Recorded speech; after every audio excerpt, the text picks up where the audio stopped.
Hello Stalkers, Matchini here. In today's video we will be talking about some Stalker lore, yes, lore.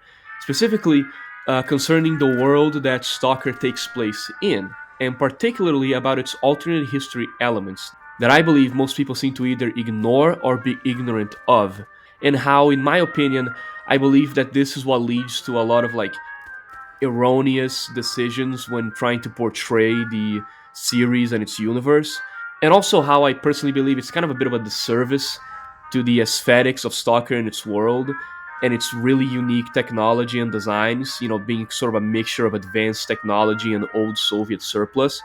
And I always hated how so many people seem to get it wrong. And it's not because they're, maliciously doing it, because that's stupid. No, it's because it seems most people just don't really get the world of Stalker that much. Like, they understand the basic idea of it, but they're kind of missing the forest for the trees. They don't really understand the finer details of it. But before we start, I think it's incredibly important, critical really, that you understand the conditions and context behind the creative decisions made by the developers of the original Stalker trilogy. And yes, I think this is the moment I should address this. In this video, I will only be speaking about the original trilogy. The reason I'm doing this is because GSC changed a lot over the years. The original developers that worked on the original trilogy, practically no one remains at GSC today. And of course, this includes the developers responsible for the look and aesthetic of the original Stalker, the artists, the designers, the writers. So I can't really speak for modern day GSC, you know what I mean? And while I am very pleasantly surprised with the way that Stalker 2 handled the aesthetics, they really did try to keep the original look of the suits and whatnot, even if they have made some wrong choices.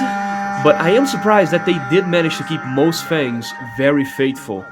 But it is still very likely that modern day GSC will either change the lore itself, retconning the world, or simply change the designs to fit with the expectations of, let's call them, modern audiences. So because of this, I'm only gonna take into consideration the original trilogy. And frankly, I already see the first 3 games and Stalker 2 as being kind of, separate entities. So it just works. But yeah, keep that in mind. We're only gonna be talking here about the original games, since they are the foundation of the franchise, its story and the setting. And frankly, in my opinion, they're the ones that matter the most, since they represent the original intent of the artist responsible in the first place. So in this video, it's only gonna be original trilogy. If GSC in some later game contradicts what I'm saying here, it doesn't matter, because I'm not taking new GSC into account. I'm only talking about old GSC, original trilogy.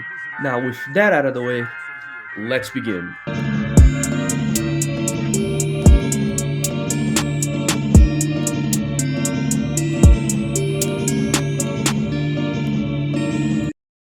Now, obviously, everyone knows that Stalker takes place in an alternate history scenario where the Chernobyl zone had a second disaster. Everyone knows that. However, it seems like in the fanbase, people seem to have this erroneous belief that that is the only piece of alternate history in the series, and that somehow, outside of that, everything else is the exact same.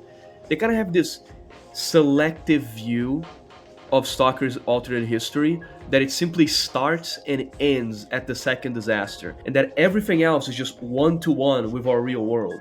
But that could not be further from the truth. GSC actually explored and created a really cool alternate history for the series that saw technologies that in real life failed, but in this world succeeded and became adopted in mass. From suits to weapons, GSC crafted a world that took a completely different path to our own, and with it, a new and interesting aesthetic that a lot of people seem to have either forgotten or just not aware of, leading to completely erroneous portrayals of this world and its technology. And in this video, I intend to talk about this in detail. But first, some context. See, one thing you must realize about Stalker, it started development all the way in 2001 and only released in 2007, But the game itself takes place in 2012, meaning that the developers, during that 2001 to 2007 development period, were creating the world of Stalker based on what they thought a theoretical 2012 would look like.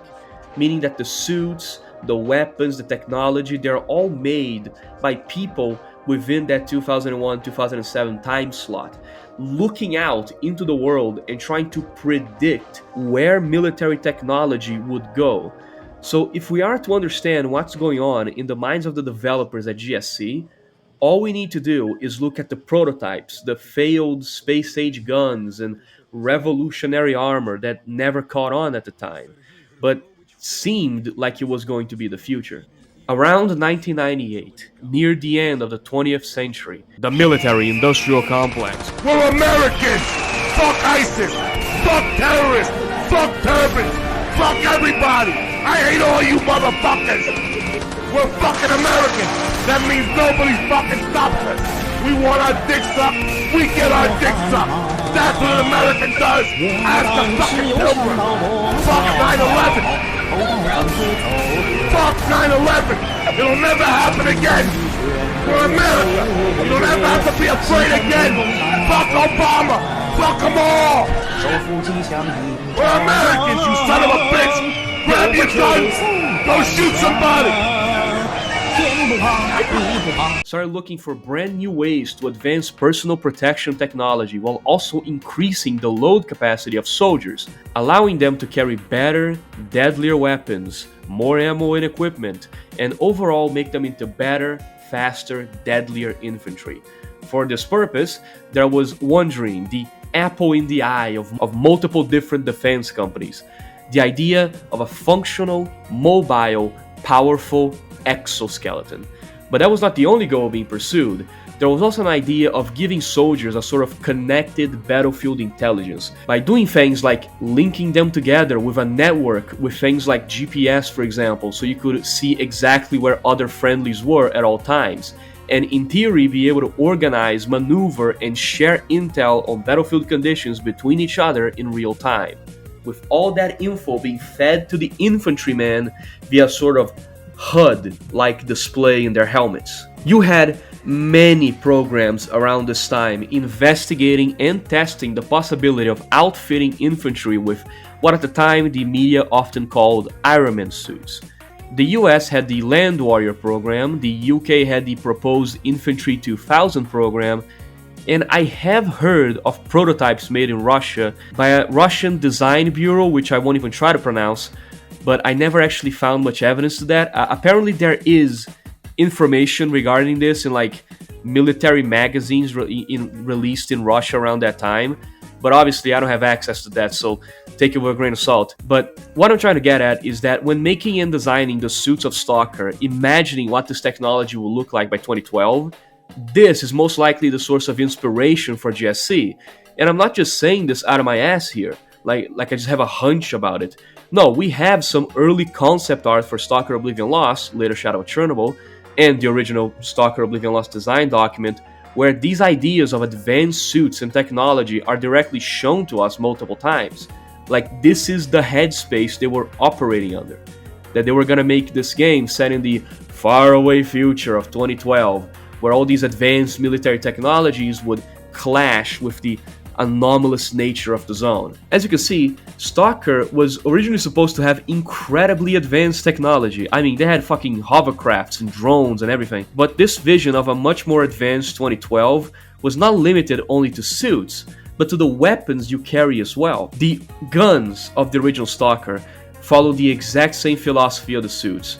Sure, you have a lot of older weapons in the arsenal, but you also have a lot of prototype rare weapons in the mix, which fits with the original vision for the game, being very advanced technology mixed with old, Soviet kind of architecture and equipment. And just like the suits above, a lot of these weapons are based on proposed next-gen rifles that were being prototyped at the time, and all of them billed themselves as potential replacements for the standard issue military rifles at the time. I don't know if you ever realized this while playing, but let me just use the assault rifles as an example here. Out of all the assault rifles in Stalker, the only one that is truly old is the AK-74 and the AK-74U. That's it. Pretty much every other rifle in the game that we find are like incredibly new by, remember 2012 standards here. Like some of them, like the FN2000, are just barely over a decade old by the time the game starts. So these guns are incredibly new, but despite that, they seem to be so prolific within the world of Stalker that many have managed to find their way into the black market, which automatically implies there must be quite a huge number of them produced and issued outside the zone for them to even be capable of flooding the black market like this. We also very often see Ukrainian Spetsnaz and soldiers in game using the AN-94, showing that it is probably standard issue with the UK military by 2012. And the reason we see soldiers still using the AK-74 is because in-game the military is very corrupt, so these guys are probably just stuck using old surplus, with the AN-94 actually being the main rifle. We also see them quite often in the hands of duty soldiers, meaning that they were most likely issued these guns during the failed military operation that created the faction in the first place, showing once again that the AN-94 is probably very prolific in this world, at least outside the zone. Not only that, but the L86 that we find in game, a gun that is still in use by Britain to this day, although heavily modernized because the British just could not make an assault rifle to save their fucking life. But in game, the description states that it was replaced in universe by the GP37 rifle, or the G36 in real life. So Stalker takes place in a world where these advanced new age rifles were so successful that they got adopted into major use by many militaries throughout the world. And a rifle like the L86, which is a very modern rifle for us today, is essentially called by the game as old surplus that got offloaded into the black market. And this is the main point that I'm getting into. Stalker is not just an alternate history in the way that, oh no, Chernobyl blew up again. No, it's actually a lot closer to something like Fallout, in the sense that the timeline it takes place in completely diverges from our own at some point. In this world, all these crazy ideas that people had at the time of advanced combat suits with exoskeletons and life support systems, helmets with advanced IFF systems, night visions and scanners, and revolutionary rifles, these programs didn't fail in this world. Quite the opposite. These technologies thrived in this world, becoming standard issue for many of the world's militaries, eventually winding up in the zone. That's why the suits in Stalker looked and act the way they do. They are based on a potential future that never happened. They are a vision of a 2012 that never came to fruition. Now, I know what some of you are saying. Okay, Machine, you showed us a lot of concept art, some early design materials from the game, and the guns in-game really are based on guns that never really took off IRL. I get that, I understand that. But games change a lot during development. Maybe GSC changed their minds before the release. Do you have any more in-game evidence of technology in the Stalker universe being more advanced than our own? And despite the obvious, look at detectors, all the suits and shit, there is plenty of evidence. But if you want a piece of evidence where the game just spells it out to you, yes, the technology here is way more advanced than the one in our world, and this is based on failed future soldier programs. If you really need the game to spell it out for you, yes, there is an item in Stalker where the description just straight up confirms it. There are in Stalker several item and upgrade descriptions that straight up, in my opinion at least, confirm my theory, and that despite many development problems, this vision that GSC had did stay the same. This item being the tactical helmet and the Sphere M12 helmet, and also pretty much every single upgrade description in the series, but let's start with the helmets first. The description of the tactical helmet in Call of Pripyat states, a Western model of a tactical helmet that lacks camouflage. It is not known how it made its way into the zone. The helmet is designed to provide a squad leader with strategic superiority over the enemy via its many scanners and satellite communication devices, which have not been installed in this particular helmet. It comes with a multi-layer Kevlar protection and armored elements to protect electronic components, includes a respirator and a first-generation night vision device. while the Sphere M12 helmet says the following: an aluminum titanium helmet with a cloth exterior that comes with pockets for additional steel armor pieces and an armor face mask. The Sphere M12 is normally used as a part of a combination that includes the PSZ series Spetsnaz body armor. Quite popular in the zone thanks to its respirator and built-in first-generation night vision device, as well as providing the maximum head protection possible. Comes with electronic slots. Not only that, but both the helmets were supposed to have a Tier 3 upgrade that gave them IFF systems similar to the binoculars. However, this was removed quite late in development, so much so that it even has a finished but unused upgrade icon. Knowing the X-ray engine, it was probably something that worked, but was so janky and shit that it just caused like so many bugs that it had to be removed. So yeah, that line in the description of the tactical helmet where it explains that it has the capacity to use all these scanners and satellite communications devices and everything else, but it just so happens that the one you have doesn't have the system installed. That is such a cop out. Like I just know that line is literally GSC just trying to cover their ass and explain why you can't access that feature because it got cut.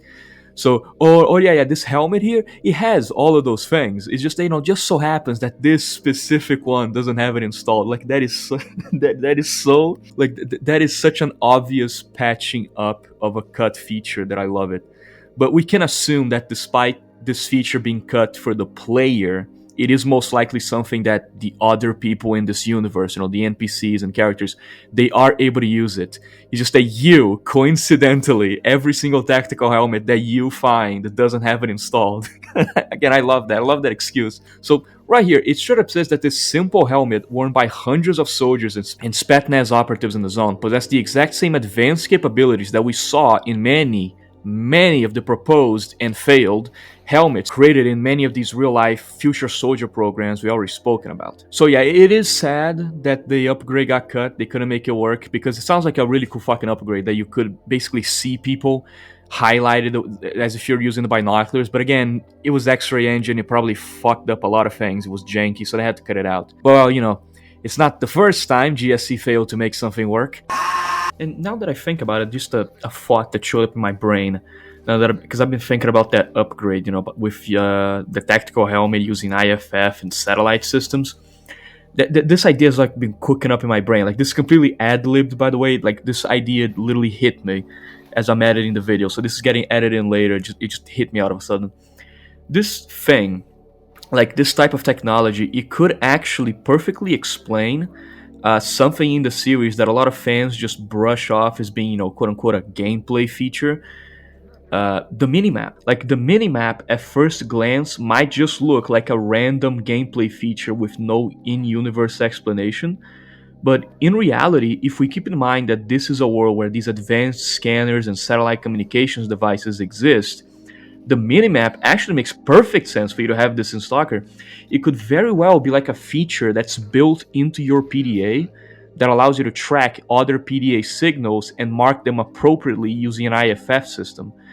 I don't know why, but it just bumped into my head. The tactical helmet with its upgrade description and its item description, it makes perfect sense. Something like the minimap showing people and where exactly they are, that could make perfect sense. So I don't know, that just bopped in my mind, but I'll consider this a bonus for the video. And when it comes to the Sphere 12 helmet, I'm kind of bringing more special attention to the idea of the built-in night vision, which granted, that's not something unique to the Sphere 12 helmet, but it is mentioned in the description that it has, built-in electronic slots and night vision. So about how extremely accessible, cheap, and miniaturized night vision seems to be in the Stalker universe. No, seriously, think about it. In Shadow of Chernobyl, you can get the Sunrise suit, which in universe is described as being made by folk craftsmen, and it includes a night vision device. In fact, almost all suits in the original Shadow of Chernobyl include some kind of night vision, meaning that most of the Stalkers you see walk around the zone are walking with some kind of NVG device. Sure, it's mostly first generation, but still, even nowadays, good night vision is incredibly expensive. But here in Stalker, almost any retard you see walking around has at least a Gen 1 up their ass somewhere. And this is, again, 2012. And in Call of Pripyat, every single military helmet already comes with night vision included. Once again, showing how much easier and cheaper it is in this world that even a poorer country like Ukraine can outfit all of its military helmets with Gen 2 or higher night vision. Night vision in Stalker is so cheap that you can upgrade a steel helmet to have a night vision device for just 1,250 Ru. So, night vision is so cheap and available that even an alcoholic bumfuck Slav mechanic can install one in your helmet for just $1,000 in Soviet rubles, which, as we have already discussed, is worth almost nothing. Another detail is that, until Stalker 2, there was no external night vision in Stalker, the night vision we know today. It is attached to the top of your helmet. They never show up in the series, and the helmets that come with night vision, as that description states, have it quote-unquote built in to the helmet. Yet their models don't feature the night vision itself, implying that the night vision system they use is much more advanced and is most likely built into the lens of the mask itself. Way more advanced than what we have now. If you have a problem visualizing how this could work, just remember like the Ranger helmet in the New Vegas intro. Yeah, that's probably how it works. Now, onto the upgrades. I'm gonna be honest, there are way too many upgrade descriptions for me to just sit here and read them all out to you. That will be incredibly boring and a bit pedantic if I were to just sit here and read out every single upgrade description in the game. So, just as an example, I'm going to be using the upgrades for the Bullet armored suit, and I'm just going to put them on screen so you guys can read them. And some of them are incredibly advanced. Like, seriously, a bit more than I even remember it being. Because, sure, maybe in Clear Sky, they used to be like a bit normal, but by the time Call of Pripyat rolls around, they're like extremely advanced. Like, they have things like replacing the metal body armor with carbon fiber. And things like, oh, this suit has, protection from artificially grown sapphires and all this other crazy ass stuff. Like, we don't have this shit today, but in Stalker, they have this stuff in 2012. And especially like the injector upgrades that you can get all the way in the bottom. They have like, oh, this is a generation A injector. They injects your bloodstream with tiny doses of adrenaline. And then there's another one that introduces coagulating agents into your bloodstream every time your blood pressure drops.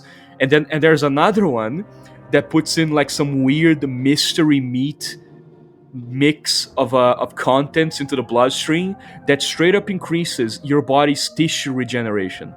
Like, some of these upgrades are insanely advanced for 2012. You basically have a fucking Wolverine upgrade that slowly but surely makes your body better at regenerating lost tissue. Like, that is crazy.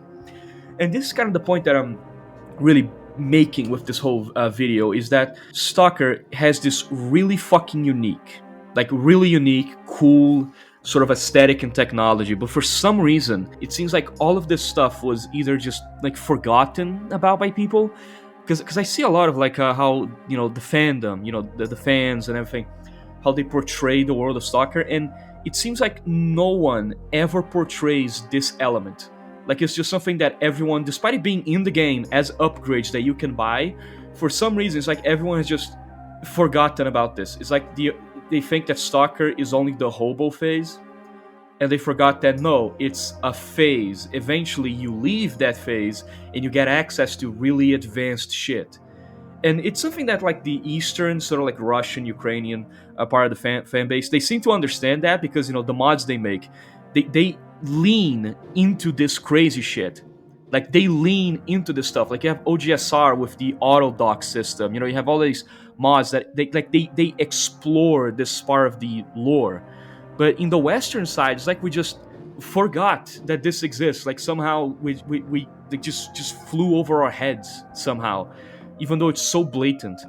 And I really like it because it's a very unique piece of lore. It makes Stalker stand out among its like FPS brethren, because it is sort of like this almost turn of the millennium, like space age sort of tech that you see in other games, like for example like Ghost Recon. Like, that's what it feels like. In fact, Ghost Recon came out at around the time of Shadow of Chernobyl's release, so it wasn't just GSC getting inspired by these failed military projects. No. Like, other games around that era were also getting inspired by it, and I really like it because it is almost like this look into a future that never was, and it makes it unique. And that's why I'm kind of like disappointed when I see when people ignore it in the fan base, because they're taking something that is unique. They're taking something that is, how can I put it? Like, it makes Stalker stand out. They're taking something that Stalker has that is original to it, and it's sort of like they're either removing it or just taking it out of the equation and then turning it into something generic. And I hate that, because this type of shit is why I like the suits and the technology of Stalker. Like, I really, really like the armor that you can wear in Stalker. And just, it kind of makes me sad to see them not, how can I put it? It kind of makes me sad to not see them accurately portrayed, because it is something so unique. But instead, it seems like in the fandom, everyone just wants to like boil it down to, you know, this sort of Instagram operator aesthetic that is so overdone and it's so unoriginal and it's just pure slop. You know what I mean? Like, it is taking something unique and slowly but surely pulverizing it into slop, and I never liked that. I never liked it at all. Especially because, frankly, it seems like some of these people forget that Stalker takes place in a ecological disaster zone. One of the first things you hear when you start Shadow of Chernobyl, the military guy yelling in the checkpoint at you, telling you you are entering an ecological disaster zone. Like, for some reason, it seems like people don't realize that, you know, everyone in Stalker is wearing these advanced suits that cover their entire bodies for a reason. Because they are in Chernobyl, you know, with anomalies. Like, if you walk around Chernobyl as if you're walking around Tarkov, you will die from radiation poisoning. But for some reason, it seems like people have just forgotten that. Like, this is not Tarkov. This is the Chernobyl exclusion zone. This is a place where you need a suit, a full body suit. Even the mercenaries with the mercenary suit that they wear, which is probably the closest analog to sort of like the modern day sort of like armor that we use today, even they have a full body hazmat suit and a gas mask, because again, this is an ecological disaster zone. You can't just be walking around here with a high cut helmet and a chest rig. You will die from radiation poisoning probably, and not just radiation, from even the gas anomalies and the fucking and the witch's jelly anomalies and all these. Like, there's acid and gas in certain areas of the zone. It is very fucking dangerous to walk around here with skin exposed. That's why everyone is covered head to fucking toe. And that's why they have these advanced, you know, life support system inside their suit. So it always just made me angry. Like you're this really unique thing that people just take it and just turn it into slop. So, like, I don't even see the point in doing it. What do you even gain from it? Oh, cool, I get to take this thing and make it into every game ever. Like, that's what I feel like when I see like these portrayals in media, like in mods and Stalker and stuff, where they try to turn it into more, you know, tactical aesthetic. Like, they try to take away from the original look and technology of the franchise. It always makes me angry, because like, wow, okay, you're putting in all this effort to make this game just like every game ever. Wow. But regardless, again, I'm sorry for ranting a little bit. That's just something that was always inside of me. I had to put it out. This is just a little fury of mine. You know, this is just the way that I see the world of Stalker. This is the way that I view it. And I really wish that more people, at least in the Western side of the fandom, because like I said, the guys, let's say, in the other side of the globe, they seem to understand this a lot better than we do.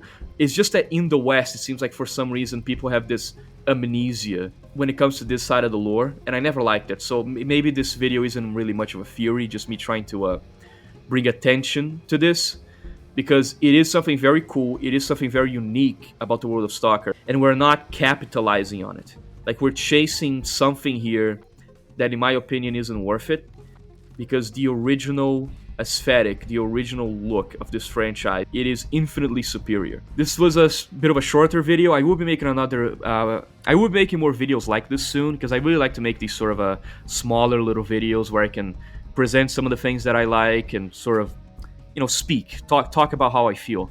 I have like 3 more videos like this planned, but I think 2 of them. One of them is about Stalker, but the other 2, they're not about Stalker at all. They're about video games in general, and the other one is about fan bases. So I will be posting like shorter, like smaller little, I guess you could call them theory or stalking videos like this more often. And don't worry though, this isn't getting in the way of the next Buildo episode or something. These are just some smaller projects that I find really entertaining. But anyways, that's all for this video. Don't really got anything else to add. Stay tuned. There's gonna be like 3 more videos like this that I'm gonna upload soon.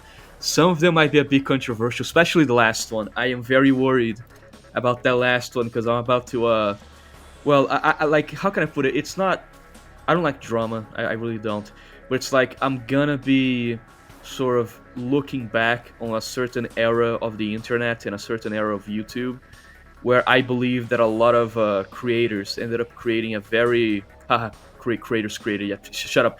They ended up creating a sort of very fake, like almost psyoped view of things around that era. I don't want to spoil it, but it's kind of like that. So I'm kind of worried about it. It might be a bit controversial, but it's really cool. Regardless, this is all for the video. I'm gonna, of course, as always, thanks to all my supporters. Okay, all 3 of them: Silence3994, Blocky, and Kilo G90. Okay.